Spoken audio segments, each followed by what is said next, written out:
नमस्कार प्रेमी सज्जनों, सत साहेब। तो एक मैं वीडियो अभी अपलोड करी कल, और बिंग अंदर एक बात कही भी गणेश जका है भी प्रथम पूज्य देवता है। और सारा ही अपने साधुआ महात्मा अंगो प्रयोग करी हुए है प्रथम पूज्य माँ गणेश वंदना। और इन तरीके की सारी जकी बात है बा पिछली वीडियो के अंदर हुई। और मैं वो प्रश्न रखियो भी कोई साधु जन हुए तो मेरो मार्गदर्शन करियो भी। ओ गणेश पूजन जको है वो परंपरागत रूप हूँ मतलब कि वास्तविकता में किया है। मतलब कि हिंदू वृत्ति के अनुसार जकी के वह भी हिंदू लोग है, और हिंदू लोग जका है वे गणेश ने प्रथम देवता माने। तो फिर हिंदू लोग गणेश ने प्रथम देवता माने तो फिर हिंदू शास्त्र जका प्रमाणित है बा शास्त्रा भी तो बिन गणेश ने प्रथम देव मानना चाहिए।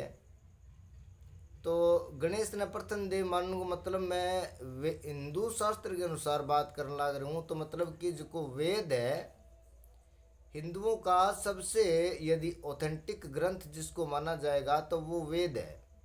क्या वेद गणेश को प्रथम पूज्य देवता मानते हैं? क्या वेद ऐसा कहते हैं कि आप जब कोई यज्ञ हवन आदि या इस प्रकार का कोई भी मंगल कार्य शुरू करना चाहते हैं तो आपको गणेश को प्रथम देव के रूप में मनाना पड़ेगा? क्या वेद इस प्रकार की बातों का समर्थन करता है? तो जो भी साधु जन है या कोई भी विद्वान व्यक्ति है जो इस बात को जानता है और वो ये कहता है कि हाँ, हिंदू धर्म ग्रंथों को हमने पढ़ रखा है और हमें इनके बारे में जानकारी है, तो वे कृपया मुझे मार्गदर्शन दें कि क्या वेदों में श्री गणेश प्रथम देव हैं? क्या वो प्रथम पूज्य देव माने जाते हैं? क्या उनकी किसी भी मांगलिक कार्य में जो मंगलमय काम किए जाते हैं, जो शुभ काम जिनको बोलते हैं वैसे काम किए जाते हैं, तो क्या ऐसे कामों में गणेश को प्रथम पूज्य वहाँ रखा जाता है? क्या ऐसा कोई प्रमाण वेद में है? क्या मनुस्मृति जो दूसरा विधान बताया जाता है हिंदुओं का दूसरा यदि ऑथेंटिक ग्रंथ जिसको वे लोग कहते हैं और एक विधान की किताब जिसको कहते हैं मनुस्मृति, क्या मनुस्मृति के अंदर भी गणेश को प्रथम देव माना गया है? तो नहीं माना गया है। ये बिल्कुल ऑथेंटिक बात है। यदि आपको जानकारी नहीं है तो आप उन धर्म ग्रंथों को पढ़ करके और उनसे जानकारी हासिल कर सकते हैं। तो अभी आप ये देखोगे कि फिर गणेश का कंसेप्ट आया कैसे, भारत के अंदर गणेश प्रथम पूज्य देव बने कैसे? तो प्रेमियों, जे दिमाग आपनो सही है संतुलित हाँ अपार जे बात ने समझने वाला जे अपने दिमाग में कोई और भेद विरोध इसी कोई चीज़ ना है, कोई अड़ंगेबाजी आप जी दिमाग को ना करने लग रहा, दिमाग ने खुलो छोड़ने लग रहा, अपनी सोचने स्वतंत्र रखने लग रहा। सारा ही जितना धार्मिक ग्रंथ लिखा गया है सभी प्रकार का भारत में जका लिखित हो है कम से कम बे सारा का सारा शास्त्र का अध्ययन आपा करनो है। जे ई तरीके की खुली सोच रखे थे जे विश्लेषण संश्लेषण करोगा तो थारा सामने बात आवेगी। और जे थे वो विचार रख के को संश्लेषण विश्लेषण ना करो तो सज्जनों फिर थारा बात समझ में कदी को न्यास के फिर थे एक यानी कि परंपरावादी लोग बन सको, धार्मिक परंपरावादी लोग तो बन सको थे, लेकिन इस संसार में जकी वृत्तियों रही जे यानी कि जका अपना साधु लोग अपन के है होशियार रहना भाई, अरे खबरदार रहना भाई, ये ऐसी बातें उन्होंने किस लिए कही होंगी? कुछ तो समझ में आता होगा आपने भी। साधु ने हमेशा क्यों कहा है कि चेतो करके चालना है भाई, और बड़ो ध्यान रखना है भाई, और समझदारी हो भाई, के चीज़ की समझदारी के चीज़ को चेतो। और दूसरी बात बा शब्द पर बड़ो हिसाब रखो। सारे साधु महात्मा जितना ही आपने है सारा आ एक बात कही है भी शब्द की परख करो और शब्द को ध्यान दो भी शब्द को आखिर उदय घटू है वो शब्द आखिर किया आयो है के प्रकार प्रकाश में और के प्रकार वो पापिंग की धारणा बना रखी है और के प्रकार वो पापिंग को निर्वहन करने लग रहा, ये सारी चीज़ें अपन नोट करनी पड़ेगी। तो प्रेमी सज्जनों, आपने भारतीय इतिहास के अंदर जको बौद्ध धर्म है, बौद्ध धर्म गौतम बुद्ध जकन क्यों जावे, सिद्धार्थ जकन क्यों जावे, जकनिया क्यों जावे, वह बौद्ध धर्म की स्थापना करी। तो सज्जनों, थाने ये बात ने ध्यान समझना पड़ेगा। और जितना भी बौद्धिक यानी कि बौद्ध परंपराओं जुड़ा कोई लोग है, जे कोई बौद्ध की रीति के अनुसार कोई समझदार आदमी कोई है, जब भी कोई बात लेके चलने लग रहे है, तो बान लोगों भी आ बात समझनी पड़ेगी कि बुद्ध अंतिम बुद्ध है। बौद्धों की श्रृंखला में बुद्ध अंतिम बुद्ध है, यानी कि बौद्ध धर्म की स्थापना करने वाले नहीं है वो। उन्होंने मानवता का मानव धर्म जरूर उन्होंने स्थापित किया, और जो बौद्ध परंपरा जो प्राचीन काल से चलती आ रही थी, उस बौद्ध परंपरा के अंदर उन्होंने उसको सुव्यवस्थित कर दिया। अच्छे ढंग से बढ़िया लिखित रूप में संचालित होने वाले और पूरे ट्रेंडिंग यानी कि जिनको हम ट्रेनिंग दे सकते हैं, प्रशिक्षण दे सकते हैं, यानी कि प्रशिक्षित बौद्ध भिक्षुओं को तैयार करना, और एक यूनिवर्सिटी टाइप यानी कि शिक्षालय, वाचनालय ये खोल करके, विद्यालय ऐसे खोल करके और उन्हें इस तरीके की ट्रेनिंग दी गई। ऐसा कार्य बुद्धा ने किया था, और वो जो कार्य उनका नेपाल, भूटान, बर्मा, मंगोलिया और चाइना और श्रीलंका और जर्मनी, जापान विश्व में जो फैला, तो वहाँ के जो लोग थे जिन्होंने इनको अपनाया, जब बौद्ध की शाखा महायान में बदली और तंत्रयान के अंदर आई, तो तंत्रयान के लोगों ने, जैसे कि जापान के जो लोग हैं वो गणेश को कैसे मानते हैं, गणेश को स्त्री पुरुष के रूप में मानते हैं, और वो उन्हें यानी कि ज्ञान का प्रतीक मानते हैं, सत्य का प्रतीक मानते हैं। कई स्थानों पर जो गणेश को वो पूजा जाता है विघ्नहर्ता, मंगलकर्ता के रूप में, उनकी मान्यता के अनुसार है। मैं ये इनके नाम ले रहा हूँ, जैसे कि तिब्बत है, जैसे कि जापान है, जैसे मंगोलिया है। यहाँ पर जो बुद्धा की जो परंपरागत पूजा पद्धति है, उनका जो मनाने का जो विधान है, वो बौद्ध की श्रृंखला से गया।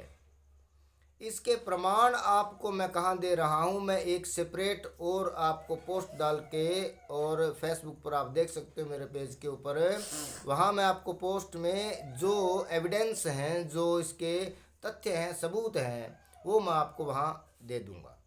आप मेरी दूसरी पोस्ट पर जा कर के इसके बारे में जानकारी जुटा सकते हैं कि किस प्रकार से जो गणेश है वो देवताओं के रूप में अग्रमान्य हुए हैं। तो कहाँ हुए हैं?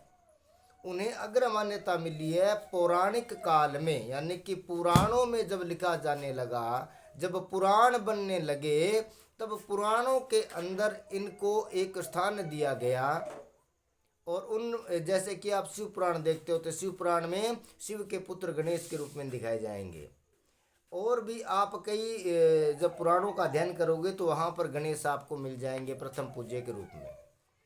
तो बौद्धों के अंदर यानी कि गणेश को विनायक के रूप में माना गया है, गणपति के रूप में, गजपति के रूप में, गजराज के रूप में और गणराज के रूप में माना गया है। ऐसे सारे शब्द बौद्धों की पाली भाषा के सारे ये शब्द हैं, वहाँ से ये सारे शब्द उठ कर के आए हैं। और जैसा कि आपको मैं पहले बता चुका हूँ, ऐतिहासिक दृष्टि से जिन लोगों ने इतिहास को एक चश्मा लगा करके, जिसको हिंदूवादी चश्मा बोला जा रहा है, ऐसे चश्मा लगा करके जिन्होंने इतिहास को पढ़ा है, वो फिर इतिहास को उसी चश्मा से देखने के कारण आकलन भी उन्होंने वैसा ही कर लिया। उनके अनुसार बौद्ध जो है वो हिंदुओं से निकल कर के आया है, हिंदू धर्म से निकल के आया है।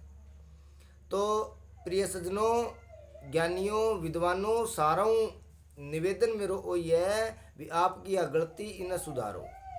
बौद्ध हिंदू धर्मों निकलेडो धर्म कोनी। जहीं पर कोई भी चर्चा कोई डिबेट करनी चाहो तो शख्स के सागे सबूत के सागे आ जाओ, आप डिबेट कर सका।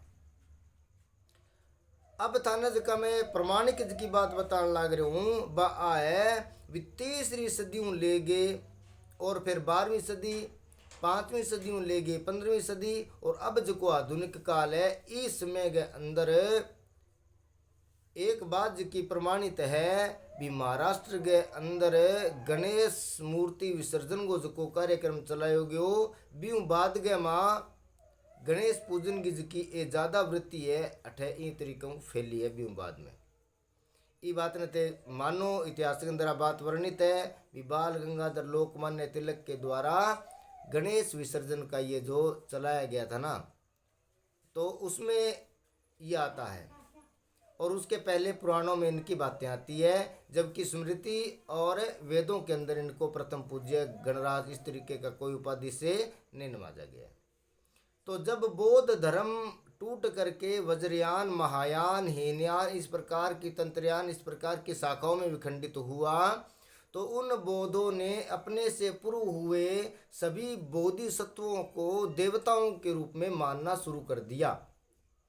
और जो परंपरा बौद्धों के शासनकाल की थी, जिसके अंदर यानी कि गणराज्य नाम जो है, गणराज जो नाम है, वो हमारे भारतीय इतिहास में पद्मानंद और मौर्य काल के अंदर ये शब्द आते हैं, यानी कि महाजनपद काल और ये जो आता है उसके अंदर ये सारे आते हैं।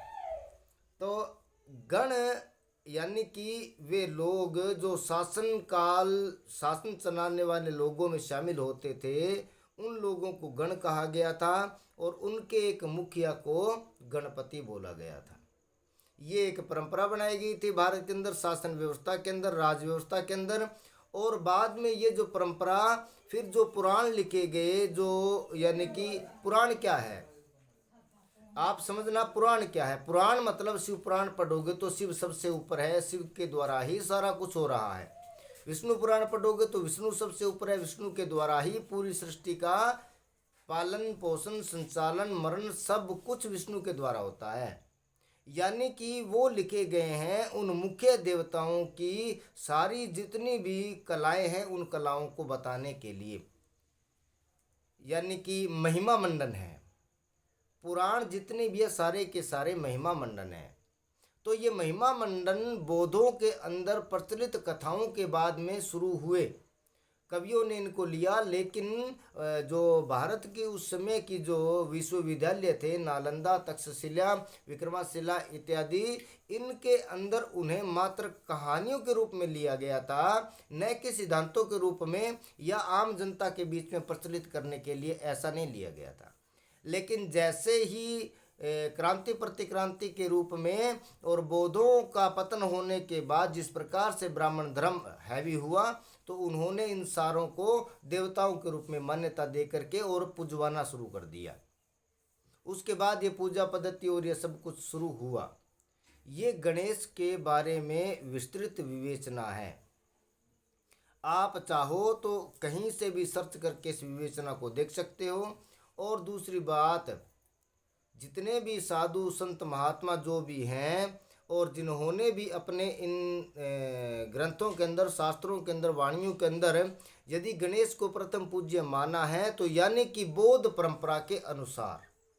तो यहाँ से जो मैं आपको बात बार बार समझाने का प्रयास कर रहा हूँ कि सारे के सारे हमारे जो ये आध्यात्मिक संत महात्मा जिन्हें बोल रहे हैं, हमारे आध्यात्मिक गुरु जो है सारे के सारे बुद्धिस्ट हैं। इसीलिए तो उन्होंने बुद्धिस्ट जो देव हैं और बुद्धिस्ट जो लोग हैं उनकी ही परंपराओं का वहन किया है, न कि ब्राह्मणी परंपराओं का वहन किया है। इसके ऊपर भी कभी हम चर्चा करेंगे, लेकिन फिलहाल हम जो बात ये कर रहे हैं कि गणेश जो है वो बौद्धों के प्रतीक के रूप में है, बौद्धों के देवताओं के रूप में है। और भारत बौद्ध में था, बौद्ध में है, इसलिए पूरे भारत में गणेश की पूजा प्रचलित है। जबकि ब्राह्मण धर्म जो है, जिन्होंने एक और जो अपने आप को वैदिक लोग कह रहे हैं ना, कि हम वेदांत वैदिक मानने वाले हैं, तो वो भी कृपया इसके ऊपर ध्यान दें कि वेद में गणेश प्रथम पूज्य नहीं है। यदि हैं तो वो मुझे आने वाले समय के अंदर मुझे इसका जवाब दे सकते हैं। तो और भी यदि किसी की किसी प्रकार से इसमें कोई शंका हो तो वो मुझे अपने कमेंट बॉक्स में बताएं। धन्यवाद।